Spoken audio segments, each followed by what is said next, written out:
Hello students, आज का जो हमारा टॉपिक है वो हेलो एरिन्स रिएक्शन।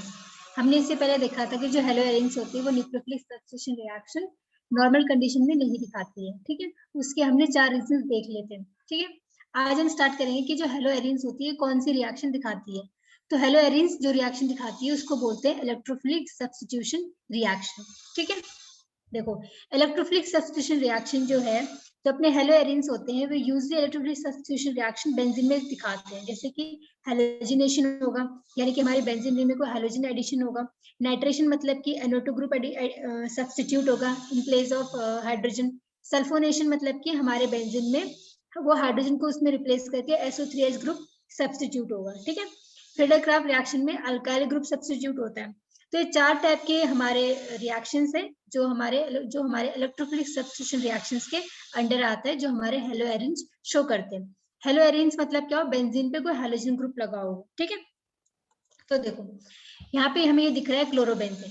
क्लोरोबेंजीन पे हमें क्या दिख रहा है, 3 इलेक्ट्रॉन पेयर दिख रहे हैं और वी कैन से 6 इलेक्ट्रॉन, 1 2 3 4 5 6। ये हमारे पास क्लोरोबेंजीन है, इसके पास 3 इलेक्ट्रॉन पेयर्स है। ठीक है, नेक्स्ट क्या होगा, देखो अब यहाँ पे क्लोरीन के पास क्या है, इलेक्ट्रॉन्स है डोनेट करने के लिए। तो ये इलेक्ट्रॉन्स क्या होंगे, डीलोकलाइज हो जाएंगे, मतलब ये अपनी जगह पे नहीं रहेंगे, ये शिफ्ट हो जाएंगे। ठीक है, तो यहाँ पे जो हमें पता है एक सिग्मा बॉन्ड बनाने के लिए हमें 2 इलेक्ट्रॉन की जरूरत होती है। तो क्लोरीन क्या करेगा कि अपने पास जिसके 2 इलेक्ट्रॉन है वो क्या करेगा, इस कार्बन के साथ पाई बॉन्ड बनाने में उसको यूज कर देगा। ठीक है, अब यहाँ पे जो है कार्बन और क्लोरीन का डबल बॉन्ड बन जाएगा, तो उस हिसाब से कार्बन पे कितने बॉन्ड हो गए, 2 यहाँ पे बन जाएंगे, 3 4 5। कार्बन इस वाले कार्बन पे जहाँ पे मैंने पॉइंटर रखा हुआ है इसमें 5 बॉन्ड बन जाएंगे, और कार्बन के सिर्फ 4 बॉन्ड होते हैं। अब उसके पास क्या ऑप्शन है कि यहाँ पे जो कार्बन कार्बन का जो पाई बॉन्ड है उसको ब्रेक कर दे, क्योंकि सिग्मा बॉन्ड के कंपैरिजन में पाई बॉन्ड ज्यादा वीक होता है। तो क्या करेगा, यहाँ पे जो कार्बन कार्बन बॉन्ड है इस बॉन्ड को ब्रेक करके यहाँ पे क्या आएगा, अपने इलेक्ट्रॉन को शिफ्ट कर देगा। माइनस साइन मतलब कि यहाँ पे क्या है, 2 इलेक्ट्रॉन है, कौन से, जिसने यहाँ पे कार्बन कार्बन पे पाई बॉन्ड बनाए थे। क्लोरीन पे पॉजिटिव चार्ज है क्योंकि उसने अपने इलेक्ट्रॉन डोनेट करे यहाँ पे एक पाई बॉन्ड बनाने के लिए। ठीक है, अब हमारी इलेक्ट्रॉन डेंसिटी कहाँ पे शिफ्ट हो गई, इस पोजीशन पे शिफ्ट हो गई। इस पोजीशन को हम क्या बोलते हैं, ऑर्थो पोजीशन बोलते हैं। ठीक है, अब हम क्या देखेंगे, यहाँ पे ये जो इलेक्ट्रॉन है जो यहाँ से डीलोकलाइज होकर इस कार्बन पे आ गए, अब वो क्या करेंगे, इस कार्बन के साथ क्या करेंगे, इस कार्बन में डीलोकलाइज होकर यहाँ पे कार्बन कार्बन डबल बॉन्ड आ जाएगा। फिर से यहाँ पे इस कार्बन पे जहाँ पे मैंने पॉइंटर रखा है 5 बॉन्ड बन जाएंगे, तो यहाँ पे फिर से कार्बन कार्बन को जो पाई बॉन्ड है उसे ब्रेक करके जो इलेक्ट्रॉन डेंसिटी है वो पैरा कार्बन पे शिफ्ट हो जाएगी। ठीक है, इसको ऑर्थो बोलते हैं, इसको मेटा बोलते हैं, इसको पैरा बोलते हैं। तो इलेक्ट्रॉन डेंसिटी क्या है, ऑर्थो से फिर पैरा पे शिफ्ट हो जाएगी। ठीक है, यहाँ पैरा पे शिफ्ट हो गया, फिर से सेम होगा, यहाँ पे कार्बन कार्बन डबल बॉन्ड बनेगा, यहाँ कार्बन पाई बॉन्ड की इलेक्ट्रॉन डेंसिटी यहाँ पे शिफ्ट हो जाएगी, और अपना जो इलेक्ट्रॉन डेंसिटी माइनस साइन जिसको हम दिखा रहे हैं वो कहाँ है, ऑर्थो पोजिशन पे शिफ्ट हो जाएगी। ठीक है, तो हमें ये दिख रहा है कि जो पहली चीज हमें दिख रही है वो हमें ये दिख रही है कि जो इलेक्ट्रॉन डेंसिटी है वो ऑर्थो और पैरा पोजिशन पे ज्यादा है कंपेयर टू मेटा, क्योंकि मेटा पे हमें कहीं भी नेगेटिव चार्ज नहीं दिख रहा है। इस पोजीशन को मेटा पोजीशन बोलते हैं, यहाँ पे पैरा पे इसको मेटा बोलते हैं, बट हमारे इलेक्ट्रॉन डेंसिटी ऑर्थो पोजीशन पे, यहाँ पे भी ऑर्थो पोजीशन पे। तो एक चीज हमें पता चली कि जो इलेक्ट्रॉन डेंसिटी है वो ऑर्थो और पैरा पोजीशन पे ज्यादा है कंपेयर टू मेटा पोजीशन। ठीक है, ठीक है, दूसरी बात हमें क्या दिख रही है कि यहाँ पे जो है कार्बन सिंगल बॉन्ड दिख रहा है, लेकिन जब हम इसका रेजोनेटिंग जो डबल हेडेड एरो होते हैं वो रेजोनेटिंग स्ट्रक्चर शो करते हैं। ठीक है, अब देखो कार्बन, यहाँ पे हमें कार्बन क्लोरीन का सिंगल बॉन्ड दिख रहा है, बट हम रेजोनेटिंग स्ट्रक्चर से बता सकते हैं कि कार्बन क्लोरीन पे पार्शियल डबल बॉन्ड आ रहा है। पार्शियल डबल बॉन्ड हम क्यों बोल रहे हैं, क्योंकि इस स्ट्रक्चर के बाद जो स्ट्रक्चर बनेगा वो क्या होगा, वो ये होगा। तो यहाँ पे क्या कार्बन क्लोरीन का सिंगल बॉन्ड है, यहाँ पे हम देख रहे हैं कार्बन क्लोरीन का डबल बॉन्ड है। तो जो कार्बन और क्लोरीन के बीच जो बॉन्ड होता है ना वो सिंगल होता है ना वो डबल होता है, वो पार्शियल डबल बॉन्ड होता है, मतलब डबल और सिंगल के बीच में होता है। तो यहाँ पे जो कार्बन क्लोरीन का जो बॉन्ड का नेचर है उसको बोलते हैं हम पार्शियल डबल बॉन्ड कैरेक्टर। ठीक है, okay, partial double bond character बोलते हैं।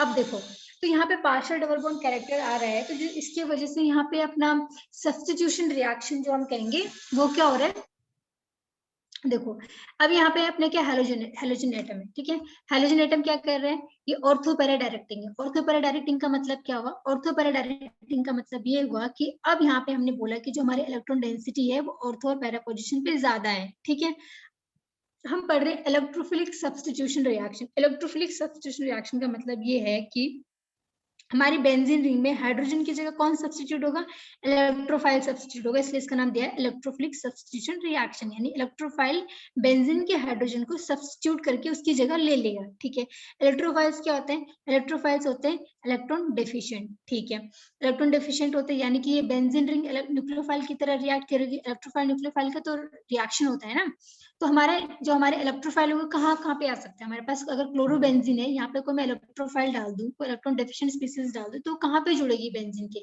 या तो वो ऑर्था पे जुड़ेगी या फिर वो पैरा पे जुड़ेगी। क्यों, क्योंकि यहाँ पे इलेक्ट्रॉन डेंसिटी ज्यादा है और इलेक्ट्रोफाइल को तो चाहिए इलेक्ट्रॉन डेंसिटी है। ठीक है, इसलिए बोला है जो अपने पास है क्लोरोबेंजीन है, ये जो क्लोरीन है, ये ऑर्थो पैरा डायरेक्टिंग है, क्योंकि हम इनके रेजोनेटिंग स्ट्रक्चर से बता सकते हैं कि जो इलेक्ट्रॉन डेंसिटी है वो ऑर्थो और पैरा पोजिशन पे ज्यादा है कंपेयर टू मेटा पोजिशन।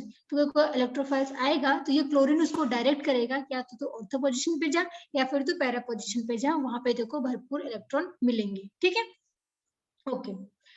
तो ये तो हमने मान लिया कि अगर कोई इलेक्ट्रोफाइल्स डालोगे तो उसको बोलेगा ऑर्थो पैरा पे जाओ, क्योंकि वहां पे इलेक्ट्रॉन डेंसिटी ज्यादा है, वो हमने रेजोनेटिंग स्ट्रक्चर से देख लिया, जिसकी वजह से हमने इसको ऑर्थो पैरा डायरेक्टिंग बताया हैलोजन को। ठीक है, अब दूसरा पॉइंट ये है कि जो हैलोजन है, ये हैलोजन कौन सा इफेक्ट शो करता है, माइनस आई इफेक्ट शो करता है। माइनस आई इफेक्ट शो का मतलब क्या है कि ये क्या करता है, ये बेंजीन से इलेक्ट्रॉन डेंसिटी को अपनी तरफ खींचता है। अब बेंजीन पे इलेक्ट्रॉन डेंसिटी कम होगी तो इलेक्ट्रोफाइल्स का एडिशन स्लो होगा या फास्ट होगा, स्लो हो जाएगा। ठीक है, यानी कि अगर हमें हेलोएरिन्स पे इलेक्ट्रोफिलिक सब्स्टिट्यूशन रिएक्शन कराना है तो हमें ड्रास्टिक कंडीशन चाहिए होती है। अगर सपोज सिंपल बेंजीन है, उसमें तुम्हें इलेक्ट्रोफाइल्स लगाने तो नॉर्मल कंडीशन में हो जाएगा, लेकिन अगर उस बेंजीन पे कोई हैलोजन लगा है जिसको हम हेलोएरिन्स बोलते हैं, उस पे तुम्हें इलेक्ट्रोफाइल का सब्स्टिट्यूशन करवाना है तो तुम्हें ड्रास्टिक कंडीशन चाहिए होगी। क्यों, क्योंकि जो अपना हैलोजन होते हैं वो माइनस आई इफेक्ट शो करते हैं। ठीक है, वो उसमें इलेक्ट्रोफाइल का एडिशन होगा, but we need drastic condition due to minus I effect, जो क्या करते हैं, हैलोजन शो करते हैं। ठीक है, अब हम देखते हैं पहले क्या है अपना हेलोजिनेशन। हेलोजिनेशन नाम से पता चल रहा है कि यहाँ पे क्या अपना हैलोजन जुड़ेगा। ठीक है, अब देखो हमारे पास क्या है, ये क्लोरोबेंजीन है, हमारे पास क्लोरोबेंजीन है और तुमने इसमें क्या डाल दिया, क्लोरीन मॉलिक्यूल डाल दिया और एनहाइड्रस FeCl3। FeCl3 यहाँ पे एज अ कैटलिस्ट एक्ट करेगा। क्यों, क्योंकि हमने बोला है कि जो अपना क्लोरीन होता है वो माइनस आई इफेक्ट शो करता है, यानी कि अगर हम चाहते हैं कि क्लोरीन यहाँ जाके सब्स्टिट्यूट हो तो उसके लिए हमें ड्रास्टिक कंडीशन चाहिए होगी, मतलब यार नॉर्मल कंडीशन से हट के कुछ करना पड़ेगा, तो हमने कैटलिस्ट डाल दिया। कैटलिस्ट का काम क्या होता है, it increase the rate of the reaction. ठीक है, अब हमने रेजोनेटिंग स्ट्रक्चर से देखा था, यहाँ पे हमारे इलेक्ट्रोफाइल्स क्या होगा, हमारे यहाँ पे इलेक्ट्रोफाइल्स होगा Cl+। हमारे इलेक्ट्रोफाइल है। अब बताओ Cl+ किस पोजीशन पे आके जुड़ेगा, ऑर्थो पे जुड़ेगा, मेटा पे जुड़ेगा या फिर पैरा पे जुड़ेगा। Cl+ क्या होगा, वो एक इलेक्ट्रोफाइल है, इलेक्ट्रोफाइल को चाहिए इलेक्ट्रॉन, इलेक्ट्रॉन कौन देगा, ये बेंजीन रिंग इसको इलेक्ट्रॉन देगी। ठीक है, अब कौन सी पोजीशन से देगी, हमने रेजोनेटिंग स्ट्रक्चर से देखा कि जो ऑर्थो पोजीशन है, जहाँ पे मैंने पॉइंटर से दिखा रखा है, और जो पैरा पोजीशन है वहां पे नेगेटिव चार्ज आ रहा था। रेजोनेटिंग स्ट्रक्चर से देखा था ना हमने, नेगेटिव चार्ज का मतलब होता है कि वहां पे इलेक्ट्रॉन डेंसिटी ज्यादा है, यानी कि जो अपना क्लोरीन है वो अपने पैरा पे भी आके लग सकता है। ठीक है, उसको हम क्या बोलेंगे, 1,4 डाइक्लोरोबेंजीन। मान लो ये फर्स्ट कार्बन है, ये सेकेंड कार्बन है, ये थर्ड, ये फोर्थ, तो 1 और 4 पे क्लोरीन है तो 1,4 डाइक्लोरोबेंजीन। ठीक है, सेकेंड क्या, वो ऑर्थो पोजिशन पे जाके भी सब्स्टिट्यूट हो सकती है, क्योंकि ऑर्थो पोजिशन पे भी नेगेटिव साइन आया था जब हमने रेजोनेटिव स्ट्रक्चर देखा था कि वहां पे भी इलेक्ट्रॉन डेंसिटी है, तो ऑर्थो पोजिशन पे भी क्लोरीन आके जुड़ सकता है और पैरा पोजिशन पे भी आके जुड़ सकता है। ठीक है, जब ऑर्थो पे होगा तो उसको बोलेंगे 1,2 डाइक्लोरोबेंजीन। इसको फर्स्ट कार्बन मान लो, इसको सेकंड मान लो, तो 1,2 डाइक्लोरोबेंजीन। यानी कि अगर तुम अपने हेलोएरिन्स में क्लोरीन मॉलिक्यूल डालोगे in the presence of anhydrous FeCl3 तो तुम्हें मिक्सचर प्रोडक्ट मिलेंगे, एक ऑर्थो प्रोडक्ट मिलेगा और एक पैरा प्रोडक्ट मिलेगा। ठीक है, अब क्वेश्चन आता है कि मेजर कौन सा होगा और माइनर कौन सा होगा। ठीक है, देखो यहाँ पे इस क्लोरीन पे 6 इलेक्ट्रॉन है, तो ऑफ कोर्स इस क्लोरीन पे भी 6 इलेक्ट्रॉन होंगे। ठीक है, और इलेक्ट्रॉन इलेक्ट्रॉन का क्या होता है, रिपल्शन होता है या अट्रैक्शन होता है, इलेक्ट्रॉन इलेक्ट्रॉन क्या है, सेम चार्ज है, दोनों पे नेगेटिव है, तो उनके बीच रिपल्शन होगा। अब मुझे बताओ इलेक्ट्रॉन इलेक्ट्रॉन रिपल्सन यहाँ पे ज्यादा होगा फिर यहाँ, या फिर इन दोनों का इलेक्ट्रॉन का रिपल्शन ज्यादा होगा, ये लोग ज्यादा पास में, ज्यादा इलेक्ट्रॉन इलेक्ट्रॉन रिपल्शन होगा। रिपल्शन की वजह से क्या होगा, अनस्टेबिलिटी आएगी, अनस्टेबिलिटी की वजह से इसका जो अमाउंट होगा वो कम होगा, यानी कि 1,2 प्रोडक्ट जो भी तुम्हारा बनेगा वो माइनर होगा और 1,4 वाला प्रोडक्ट तुम्हारा मेजर होगा। ठीक है, ये था हेलोजिनेशन। तुम्हारे क्लोरोबेंजीन पे क्लोरीन मॉलिक्यूल डालोगे तो तुम्हें ऑर्थो पैरा पोजीशन दोनों मिलेंगे, क्योंकि दोनों में ही इलेक्ट्रॉन डेंसिटी ज्यादा होती है। और यहाँ पे हमारे इलेक्ट्रोफाइल्स क्या थे, Cl+ था, ठीक है। ओके, सेकेंड देखते हैं हम नाइट्रेशन। नाइट्रेशन का मतलब ये है कि तुम्हारे हेलो एरिन्स में जो हमारे बेंजीन रिंग है वहाँ हाइड्रोजन की जगह अपना नाइट्रोजन क्या होगा, सब्स्टिट्यूट हो जाएगा। यहाँ पे क्या है, नाइट्रेशन हो रहा है। तो ऑफ कोर्स यहाँ पे भी क्या होगा, हमने क्लोरोबेंजीन का रेजोनेटिंग स्ट्रक्चर देख लिया कि ऑर्थो और पैरा पोजीशन पे इलेक्ट्रॉन डेंसिटी ज्यादा होती है कंपेयर टू मेटा पोजीशन। इसकी वजह से हमारा जो नाइट्रो ग्रुप होगा, जो हमारा इलेक्ट्रोफाइल है, वो क्या होगा, ऑर्थो पोजीशन पे भी आगे सब्स्टिट्यूट हो जाएगा और पैरा पोजीशन पे भी आगे सब्स्टिट्यूट हो जाएगा। अगर ऑर्थो पे हुआ तो उसको बोलेंगे 1 क्लोरो 2 नाइट्रोबेंजीन, ठीक है। और अगर पैरा पे हुआ तो 1 क्लोरो 4 नाइट्रोबेंजीन। मेजर कौन सा होगा, ये 1,4 प्रोडक्ट। क्यों, क्योंकि यहाँ पे रिपल्शन कम है, यहाँ पे रिपल्सन ज्यादा है। रिपल्शन की वजह से अनस्टेबिलिटी आती है और अनस्टेबिलिटी की वजह से वो पार्टिकुलर कंपाउंड कम क्वांटिटी में बनता है। तो 1,4 वाला तुम्हारा मेजर बनेगा नाइट्रेशन के केस में, ठीक है। सेकेंड देखते हैं सल्फोनेशन। सल्फोनेशन के लिए कौन से रिएजेंट यूज करते हैं, हम यूज करते हैं कॉन्सेंट्रेटेड H2SO4। और ये जो ट्राइंगल का साइन होता है ये हीट को शो करता है, मतलब कि तुमने क्या करा, क्लोरोबेंजीन और H2SO4 मिला के उस सोल्यूशन को हीट कर दिया। तुम्हें दो प्रोडक्ट मिले, एक ऑर्थो वाला एक पैरा वाला। ऑर्थो पे SO3H सब्स्टिट्यूट हो गया और पैरा पे भी SO3H सब्स्टिट्यूट हो गया। 2 क्लोरोबेंजीन सल्फ्यूनिक एसिड या फिर 4 क्लोरोबेंजीन सल्फ्यूनिक एसिड। ये भी 1,4 वाला प्रोडक्ट मेजर है क्योंकि यहाँ पे रिपल्शन कम है, ठीक है। मेनली तुम्हें याद रखना है कि नाइट्रेशन के लिए कौन सा रिएजेंट यूज करते हैं, सल्फोनेशन के लिए कौन सा रिएजेंट यूज करते हैं, और हैलोजिनेशन के लिए हम एनाइड्रस FeCl यूज करते हैं। ये तुम्हें याद रखना है, ठीक है। ओके, अब हम देखेंगे फ्रेडर-क्राफ्ट रिएक्शन। फ्रेडर-क्राफ्ट रिएक्शन में क्या होता है कि कोई अल्काइल ग्रुप सब्स्टिट्यूट होता है। तुम्हारे पास क्लोरोबेंजीन है, तुमने CH3Cl डाला और एनाइड्रस AlCl3, ठीक है। अब यहाँ पे तुम्हारा इलेक्ट्रोफाइल क्या होगा, यहाँ पे तुम्हारा इलेक्ट्रोफाइल होगा CH3+। यहाँ पे इलेक्ट्रोफाइल है CH3+। अब हमने रेजोनेटिव स्ट्रक्चर देख लिया है, हमें पता है कि हमारा ऑर्थो और पैरा पोजीशन पे इलेक्ट्रॉन डेंसिटी ज्यादा है, तो अपना जो CH3+ होगा वो ऑर्थो पोजीशन पे भी सब्स्टिट्यूट होगा और वो पैरा पोजीशन पे भी सब्स्टिट्यूट होगा। पैरा वाले का फिर से यहाँ पे मेजर बनेगा क्योंकि यहाँ पे रिपल्शन कम है, यहाँ पे रिपल्शन होगा, इसकी वजह से यहाँ पे अनस्टेबिलिटी आएगी और ये माइनर प्रोडक्ट बनेगा, ठीक है। ठीक है, ये तो जब था जब हमने अपना अल्काइल ग्रुप को सब्स्टिट्यूट करा। अब तुम अल्काइल की जगह यहाँ पे एसाइल ग्रुप लगा दो, ये क्या है, एसाइल क्लोराइड बोलते हैं। CH3C डबल बॉन्ड Cl को एसाइल क्लोराइड बोलते हैं, इसको बोलते हैं फ्रीडर-क्राफ्ट एसाइलेशन रिएक्शन, ठीक है। देखो अब यहाँ पे तुम्हारा इलेक्ट्रोफाइल क्या है, यहाँ पे क्या है, क्लोरीन क्या निकल जाएगा Cl- के फॉर्म में और इस कार्बन पॉजिटिव चार्ज आएगा, यानी कि अपना जो CH3CO+ है वो हमारा एज ए इलेक्ट्रोफाइल एक्ट करेगा। इलेक्ट्रोफाइल मतलब इलेक्ट्रॉन डेफिशिएंट।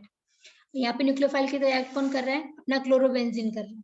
क्लोरोबेंजीन के रेजोनेटिंग स्ट्रक्चर पे हमने देखा था ऑर्थो और पैरा पोजीशन में माइनस साइन आता है, यानी कि इलेक्ट्रॉन डेंसिटी ज्यादा ऑर्थो पैरा पोजीशन पे है। तो हमारा जो इलेक्ट्रोफाइल है CH3CO+ वो ऑर्थो और पैरा दोनों पोजीशन पे सब्स्टिट्यूट हो जाएगा। फिर से 1,4 हमें मेजर मिलेगा और 1,2 वाला हमें माइनर मिलेगा ड्यू टू रिपल्शन। यहाँ पे कम रिपल्शन है, यहाँ पे ज्यादा रिपल्शन, ठीक है।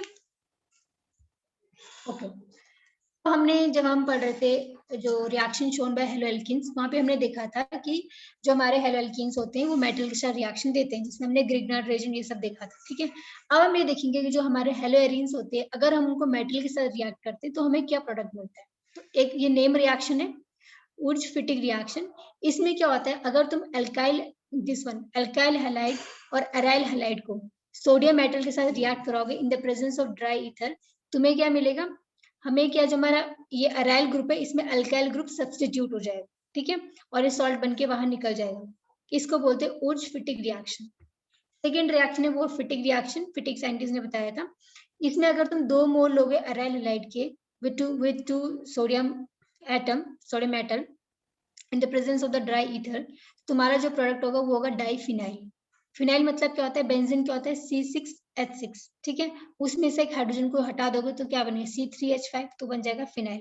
दो फिनाइल, जब 2 अराइल हैलाइड का मोल लोगे in the presence of sodium metal और हमारा सॉल्वेंट या ड्राई ईथर है तो विल गेट डाइफिनाइल और अपना सॉल्ट अलग हो जाएगा, ठीक है।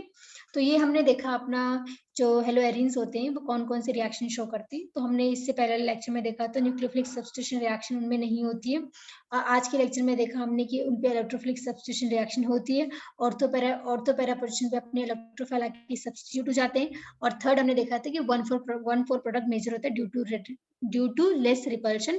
उसके बाद हमने दो नेम रिएक्शन देखी, एक हमने वुड-फिटिंग रिएक्शन देखी जिसमें हमने एक अल्काइल हैलाइड लिया हुआ है, एक एराइल हैलाइड लिया है। हमने देखा जो हमारे एराइल ग्रुप पे अल्काइल ग्रुप सब्स्टिट्यूट हो गया, ठीक है। सेकंड हमने देखा फिटिक रिएक्शन जिसमें हमने 2 मोल लिए अपने अल्काइल हैलाइड के, सोडियम मेटल से रिएक्ट कराया और हमें डाइफिनाइल प्रोडक्ट मिला, ठीक है। कल से हम जो है जो चैप्टर 11 है अल्कोहल, फिनोल एंड ईथर्स वो स्टार्ट करेंगे। Okay, thank you.